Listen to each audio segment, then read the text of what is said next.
Welcome to the Indiana Athletic Trainers Association podcast. The IATA is dedicated to advancing the profession of athletic training and empowering membership through advocacy, education, networking, and innovative resources. To find out more about the IATA, check out our website and social media pages. The views and opinions expressed by speakers, guests, or others who have provided materials to and for this podcast are not necessarily those of the IATA. The IATA assumes no responsibility for, nor endorses any of the comments, recommendations, or materials that are provided.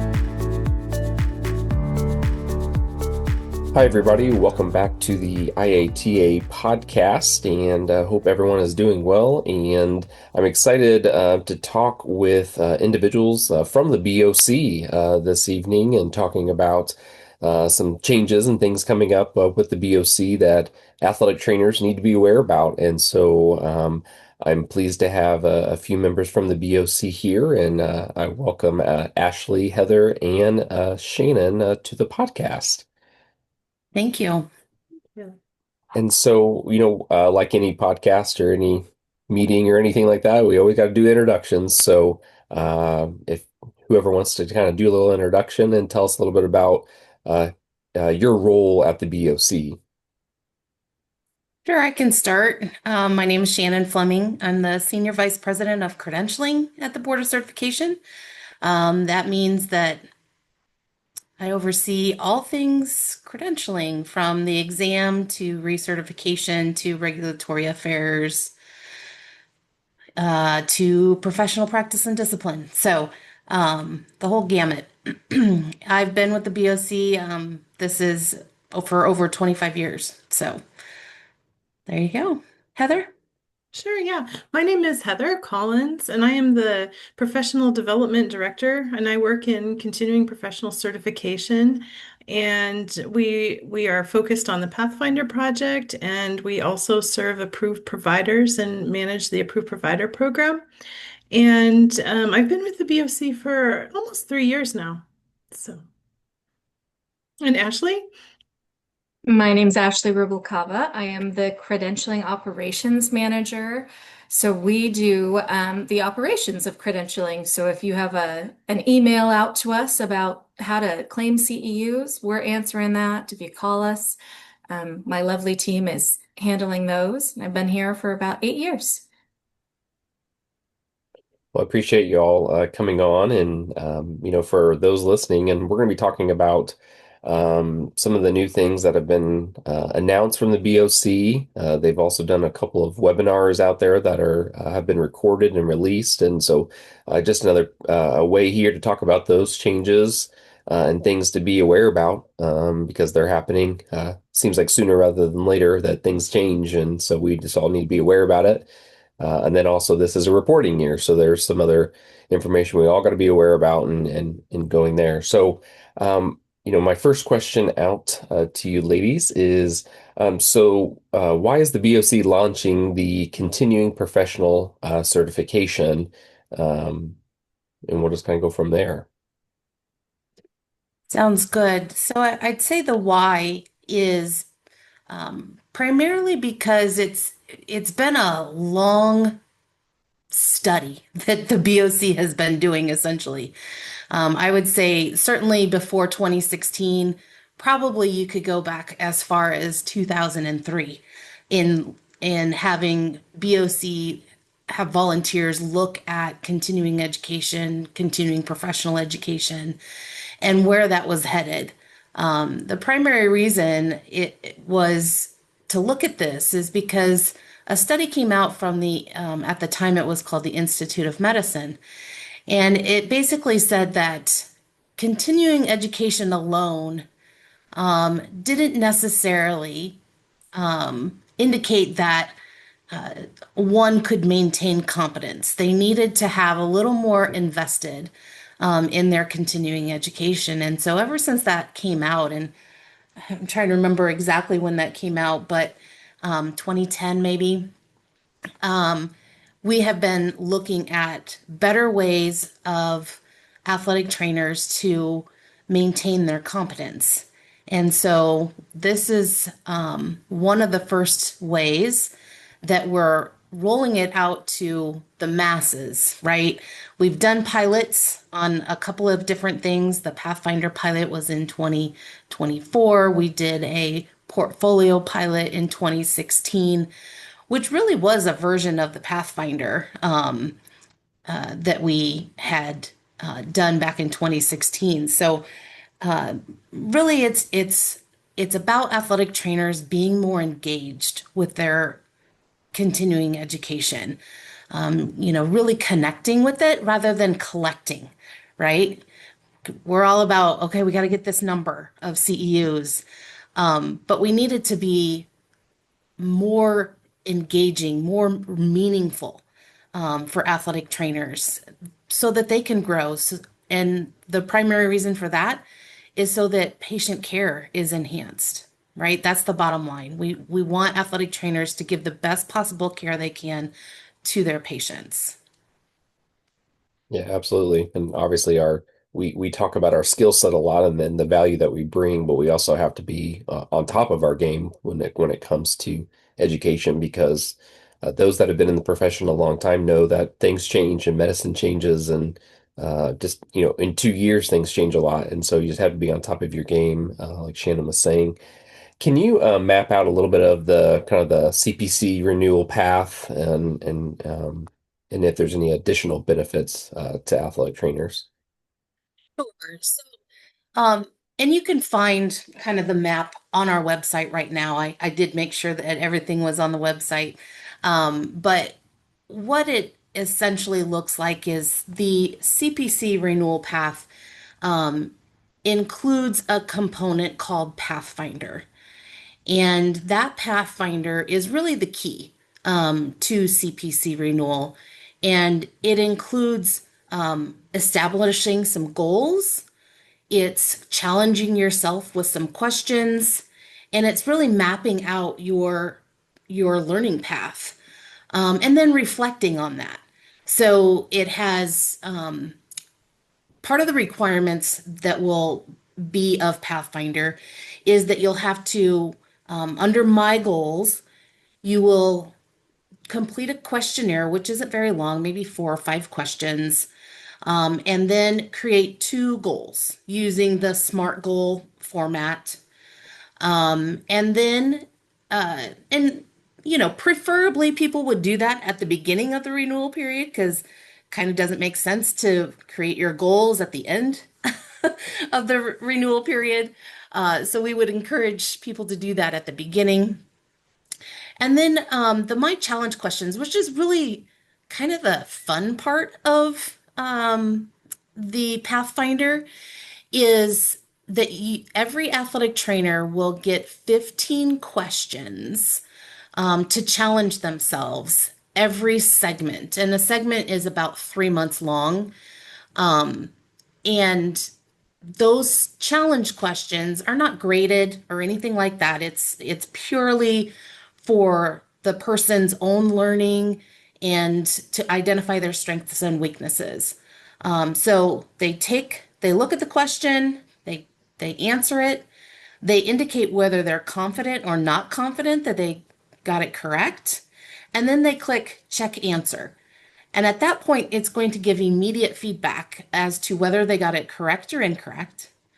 If they got it correct, it's going to tell them why it's correct.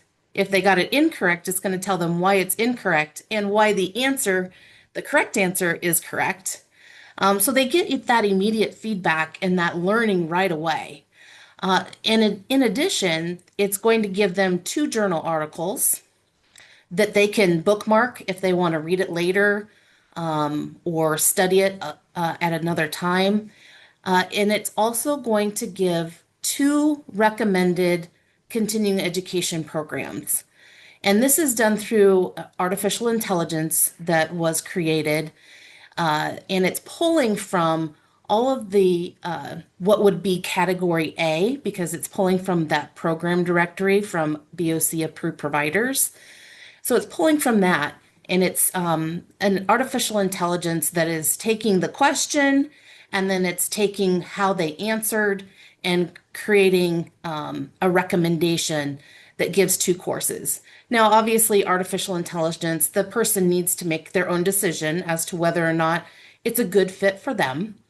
If it is a good fit, they can go ahead and, I would say, pin it to their learning path. If it's not a good fit, they can hit a, like thumbs down, which obviously trains the artificial intelligence as it goes along. So the Pathfinder really is an interactive tool. So then after the 15 questions, they will get a learning awareness dashboard that tells them, okay, I answered a question and I got it right. And I was not confident though that I got it right. And so it maps this out and it puts that in a learning like my awareness to that is that I'm learning that topic. I have not mastered it because I wasn't confident yet, but I'm learning it. Or if you answered a question incorrectly, but you thought you got it correct, that's more of a risk zone because there may be some gaps that you're not aware of, some blind spots. And so it maps all of those questions out. It allows the learner to go back and look at all of those and study them if they so choose. So it really is a learning opportunity within this tool. And then the learning path, again, will have your goals on your learning path. It will, you can pin different programs to the learning path, but you can also set reminders. So say, okay, I know that this program is in the third quarter. I want to set a reminder for myself to go look at that and see if it's something that I want to register for. So that's the learning path. And then there's a reflection piece that happens in that final segment, if you will, that asks just again, I think it's 3 or 4 questions about their learning journey throughout the reporting period. And it's a way to kind of get adjusted for maybe what you plan on doing the next reporting period. So, do my goals need to be adjusted? What were some of the barriers that I experienced during that time frame of maybe why I couldn't do some of those CEUs that I thought I wanted to? So it's just really a good time to reflect then on how that 2 year period went, and what adjustments that you might need to make for the future. I would offer Heather Collins if she has any additional thoughts on Pathfinder as well. So, oh, you're on mute, Heather. My apologies. That was an excellent summary, and it's really utilizing the principles of longitudinal learning to support athletic trainers in their personalized journey. This is a personalized tool, an individualized and personalizable tool. So, So I do have a question, kind of off of that. So I've made my goals and things I'm going to focus on. And are these what, I'm using the abbreviation MCQs. Uh, are those related to my goals? And then my second question onto that is once I've kind of identified, you talked about some courses that I could identify through some AI technology. Are those online only courses? Does it also pull in things that are happening in person at maybe some conferences? Obviously, hopefully they're local, but just I didn't know if the AI tool was pulling both, uh, you know, um, online versus in-person types of things. It is pulling both online and in person. Heather, I don't remember. Is it taking into account where you're located? I correct. think It it takes does. your zip code and pins you. It prioritizes live events that are within about 90 miles of your reported location. And then I'm sorry, what was your first question? And the first question was just if I was making goals, how those goals relate to the MCQs. Yeah, so the my goals and the MCQs are created based on the practice analysis. The So the blueprint for the high stakes exam is used to map out the questions in the MCQs. Your my goals may or may not match, right? However, if you find something that you found a gap, let's say, by taking the MCQs, you can modify your goals at any time. So you could add one, you could subtract one, and or change one. Those are not static. And in fact, we encourage you to look at your goals often so that they, because we know life happens. People change jobs, whatever the case may be. And so those goals may change over time. We are hoping in the future that we can have a product where you can almost create your own assessment and add those my challenge questions that maybe are directly related to your job. We're that is on the roadmap. It's just going to be a little bit before we can get those up and running and enough of them. Right. Because as a athletic trainer myself, working in the physician practice setting, that's always a thing I hear from my colleagues and those that work in that setting, and obviously other settings have this as well, is, we go to a conference, like the IATA conference or GLATA NATA, and all have great content, but sometimes it's like, yeah, I just don't do rehabilitation on a day-to-day basis, right? And so content is important to me and what I'm learning and how can I basically, again, I think part of that goals is like, for those in the physician practice, we see that it's like, okay, I want tangible content to be able to take it back and be able to learn those types of things. And so I think being able to utilize, this kind of AI software to kind of help identify some of those courses that are available that are out there for maybe your specific setting, or maybe again that area that you're struggling in,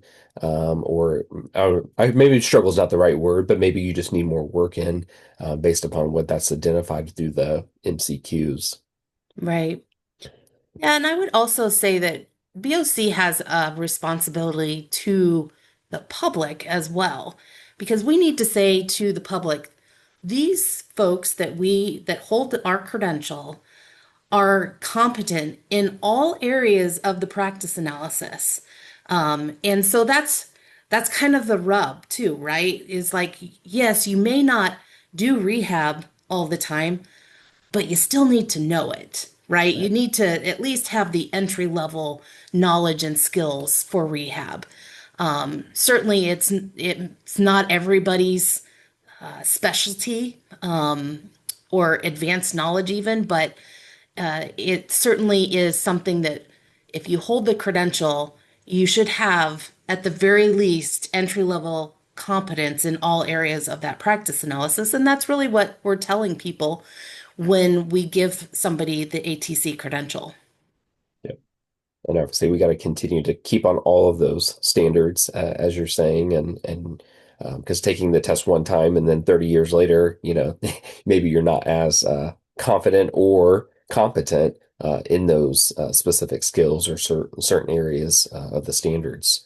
I think one of the things that I always want to do, and I know there's some educators out there and researchers that they want to know the data. They want to know the data. They want to know the results. So maybe if one of you could speak on kind of the Pathfinder pilot project, I think 2024, and just kind of talking about some of the data there and the results from that kind of helped again shape this to what it's going to be.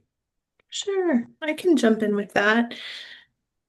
I have a few points to make about the data from the Pathfinder pilot. And the first one is that we are incredibly grateful to all of the Pathfinder pilot participants.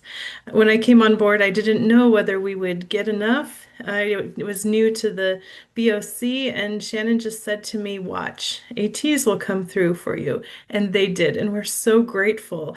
So over 3,000 stepped up and said, we're willing to participate in this. We'll give you honest feedback. We'll try something new.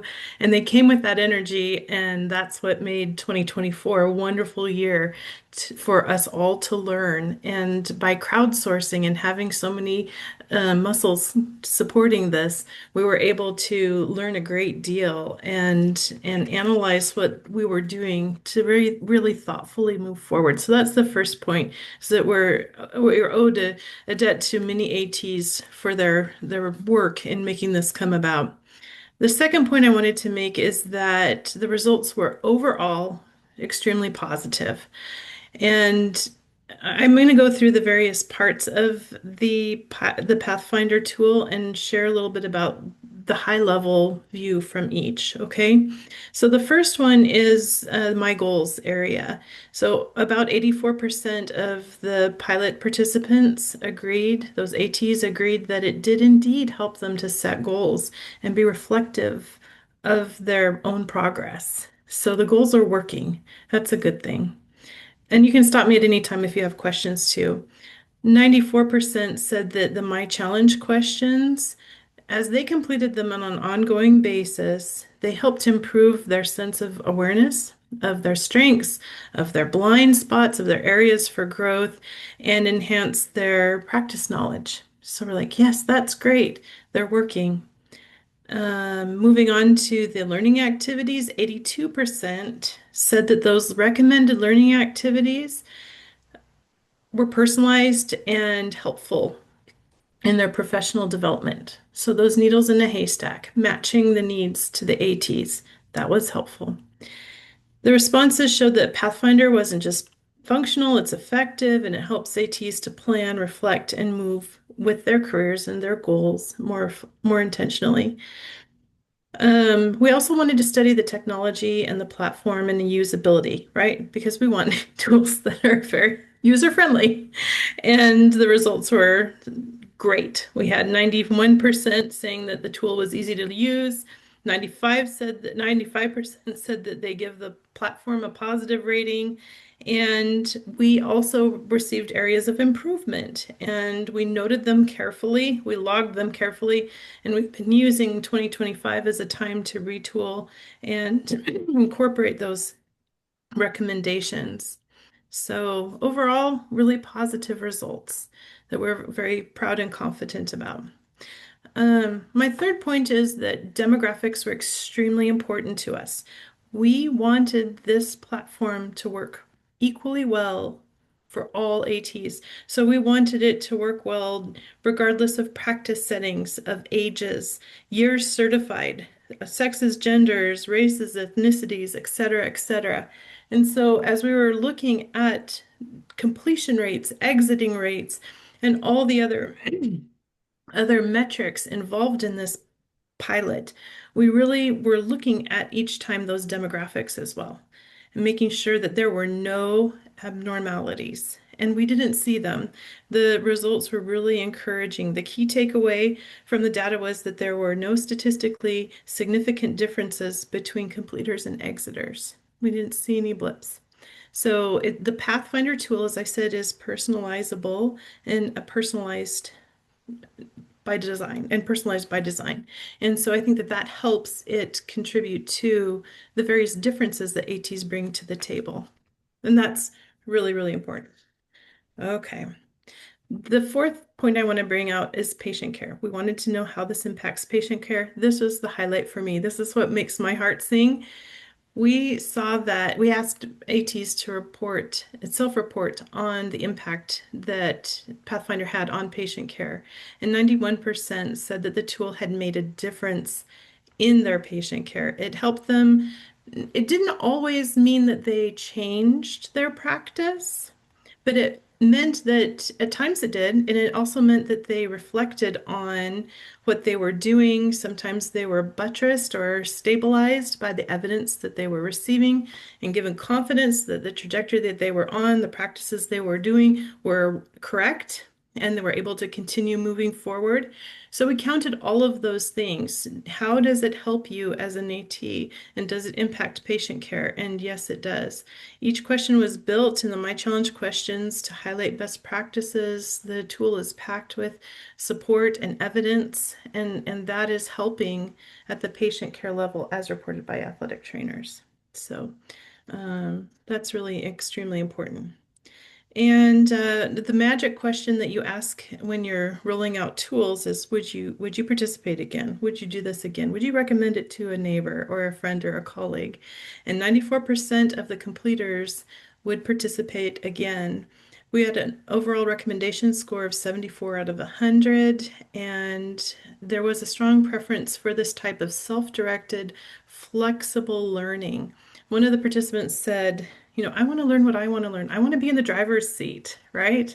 They want to be able to steer themselves. We're all adults and we want to be able to go at our speed and go in the direction we want to go. And this tool is an amplifier of that and energy and that direction. So it's an important part of the design, and it was reflected in the results of the surveys. And the last point I want to bring out is that we do realize that there were some barriers. And the number one barrier that athletic trainers reported was that there wasn't enough time to complete, and they didn't have time to continue on in the pilot as they had hoped. And we wanted to make sure that that was actually true, because that could be just a polite way of avoiding maybe some more deeply more a deeper concern or something else that was maybe more difficult to articulate. So we asked this question of completers, of exiters, in multiple ways, and we drilled down and really focused on trying to extract the reasons why athletic trainers exited the program, and they consistently said there was no time. They had pressures on their time, and very busy persons with schedules that didn't permit them to spend time on themselves in this manner. And and we asked about the various pieces of Pathfinder, and we did find that it was not a quality issue when they left. It truly was a lack of time. And we're trying to help athletic trainers meet this challenge in the future by doing several things. And if you'll allow me, I wanted to mention a few things that we're doing to help those who are very pressed for time to be able to contribute and to serve themselves in this tool. And the first thing that we're doing is we're offering what we call a grace segment. Is it still called a grace segment, Shannon? I think Sure. okay, grace segment. You could call it a free bingo space. So you have one segment that you do not need to complete. So if you're in a regular cycle and there's 8 segments or quarters, that you only need to complete 7 out of the 8 segments. So if you have a life event, a very busy time at work, et cetera, you don't need to fill out any paperwork. You take it and be responsible for it, and you can use that free space, if you will.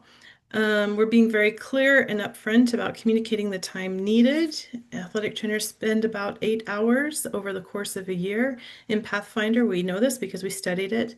And it will take approximately 4 hours and a quarter to complete the My Challenge questions. Some fewer, some take less time, some take a little bit more time. And the other items can vary, approximately 1.5 hours on the other items, some much less than that.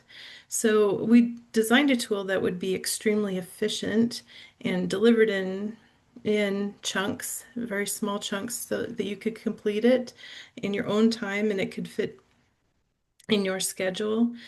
We're creating alerts and emails and automated alerts that will go out to you and ping you if you need to do something, so that you're not alone in meeting these timelines. And we're supporting mobile-friendly versions of the platform as you go forward. And we're also offering advice on how other successful participants were able to complete it. So we knew that MCQ successful completers were the ones who finished their My Challenge questions at the very beginning of each segment, did it and attacked it at the beginning instead of procrastinating to the end. So we offer that as a strategy for moving forward. And we're working and wanting to support in any way possible successful results for all participants in Pathfinder. And this is because of what we're finding from the results of the pilot. And we're also learning as we continue moving forward. And we're ready to listen and also support. Well, that's great to hear some Yeah. positive results, and obviously the when a pilot has positive results, and obviously a lot of work, as Shannon I think mentioned earlier, this has been ongoing for many years of putting this together and studying and doing what's right for ATs and the public. Obviously then it rolls out to something tangible and in production, I guess.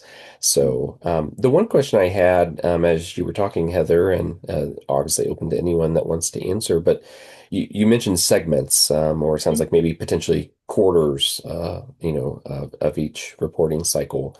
I guess talk a little bit about, because I've been a little confused as far as, if am I supposed to complete something every quarter, or how does that look? And then you mentioned kind of a grace period a little bit if I miss one quarter. So kind of explain a little bit about how that goes as far as each quarter or each segment, what I'm going to be completing and doing during each segment. Shannon, I'm going to toss that to you. I think she. Mhm. Okay. Mhm. So the reason we call it segments is because of the change in the deadline. And because the deadline is now the end of January, that kind of throws the quarter thing out the window. Hmm. So segments are essentially 3 quarters long. So your first segment, well, actually, the very, very first segment will be 4 months long because we are starting it for those people that are complete. They can start it as early as January 1st, right? So, but normally they would start February 1st-ish and end at the end of April. And the only thing you have to complete during those segments are the My Challenge questions. The other things are not technically due, if you will, until the very end. Again, we encourage folks to use this throughout their journey, especially the goals. It really makes a lot of sense to do those at the beginning. But the only thing that you're required to do in each segment is those 15 My Challenge questions. And again, you get that one free segment where you don't have to do any. But that's really the only thing that you are required to do in each segment is those 15 My Challenge questions. Perfect. That clarifies that. And then the other thing was and I think on the BOC website, it lays us out really nicely as far as requirements and things to do as far as that goes. But along with the Pathfinder completion, it also states that I would also have to complete an additional 40 CEUs. Is that correct? Correct. So the Pathfinder or the CPC renewal requires 40 CEUs in completion of Pathfinder.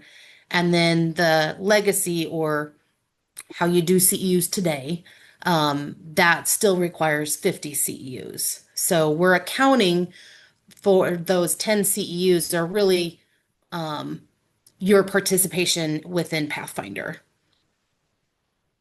And so there'll be two different pathways. There'll be the Pathfinder through the CPC, and then there'll also be the legacy. And if I read correctly, it sounds like everybody will be initially enrolled in the Pathfinder CPC. Is that correct? And then, That is correct. Everyone will be enrolled in the CPC renewal path, and then they will be able to opt out of CPC renewal at a time where they will be required to like go through a tutorial or something of that nature. We're still nailing down those details, but they will be required to try it essentially before they can opt out. sure. Perfect. That's helpful. And again, I think just going to the BOE, it's sometimes hard to explain some things, but I think visually things, and I think for athletic trainers, this would be really helpful. Just going out to the BOC website and finding that information.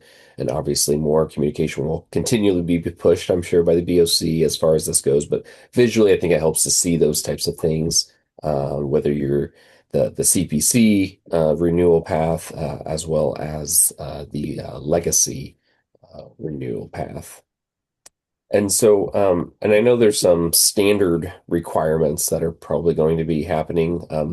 Probably very familiar what we're used to. And I think, Ashley, I think you could probably answer some of these questions as far as the standard requirements go. Yeah, so your standard requirements are going to be your CEUs. So your 40 if you're going to do the CPC, and then the 50 if you choose legacy.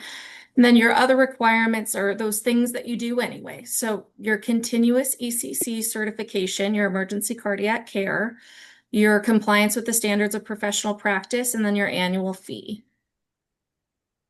Perfect.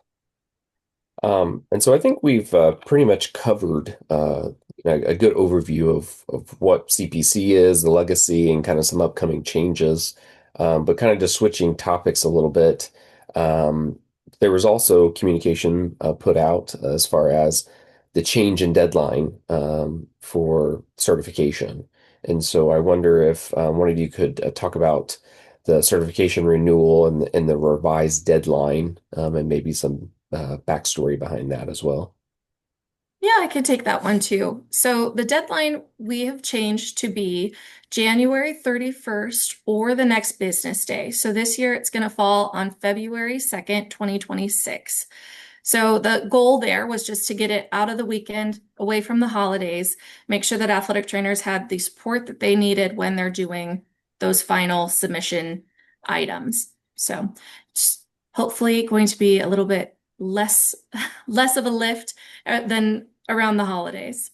Yeah. And this is something it seems to be like will be a standard type of thing that the end of January will be the new deadline. If I'm Yep. So your fees, then we've got the first renewal coming up, which would be that February 2nd.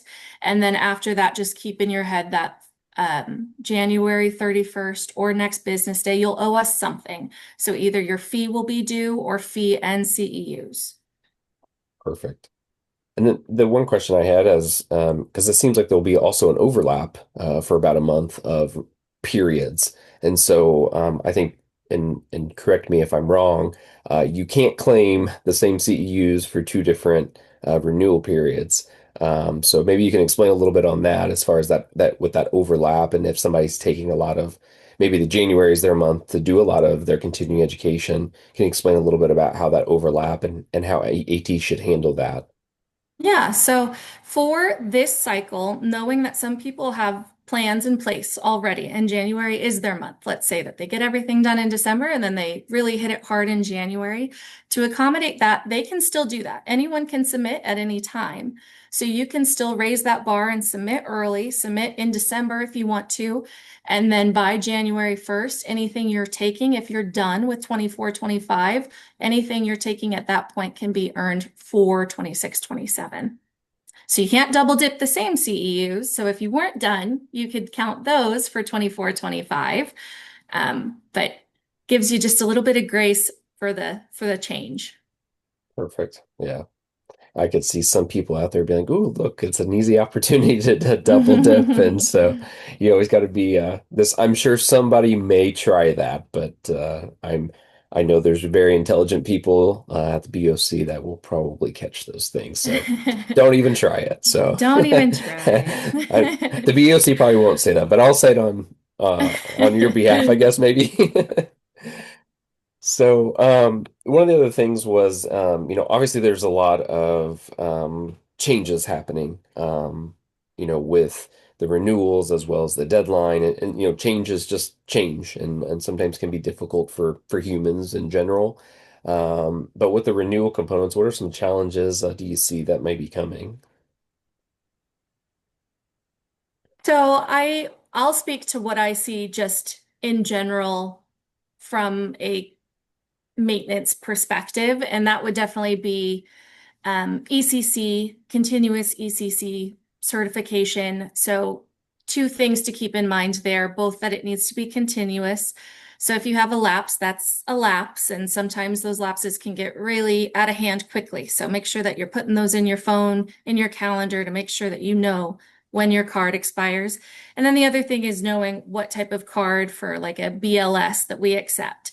So a BLS, perfect as long as it has hands-on. Anything below BLS, probably not going to count. We have all the requirements on the website. We even have a few courses that count, just that are the really popular ones. Perfect. Well, I didn't have any other questions specific to the renewal process, the date deadline changes. So is there, I guess, did any of you have any other additional thoughts or is anything from the BOC you'd like to throw out there? May I? I have one great tip for everyone. As you're pinning things to your learning timeline, your my learning timeline, those learning activities do not need to be the same exact ones that you report. The timeline is there as a tool to help you. My learning timeline is there as a resource. Those recommended activities are there to help find that needle in the haystack, as I said. But you can pull those CEUs, the category A CEUs and others from anywhere, and they don't need to be cross-matched to your timeline. So that gives you a little bit of flexibility. It's a common question that we get. I just wanted to let it to say it. So if for your listeners out there, get those CEUs how you can get them, but see if this will help you. Yeah, the only thing I would say is that Ashley and her team are really great at responding and answering questions. And so, really, just encourage people to reach out to the BOC if they do have questions, because we're happy to help. That's what we're here for, and we want everyone to succeed. And we hope that everybody loves Pathfinder. And so we just want to help and encourage people to reach out to us. Perfect. And one thing I'll add to those listening, and many of the listeners are from Indiana and athletic trainers in Indiana. Be aware while the BOC is changing their deadline, your state licensure is not changing deadline as of now. At least for this reporting cycle, it's still due at the end of the calendar year in 2025.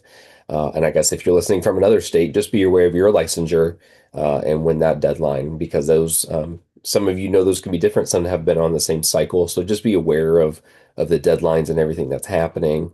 And then again, it's your responsibility as an athletic trainer, as a professional, to be aware of those things. But just for the my colleagues in Indiana, make sure you also reporting those to the state licensure, at the end of the calendar year.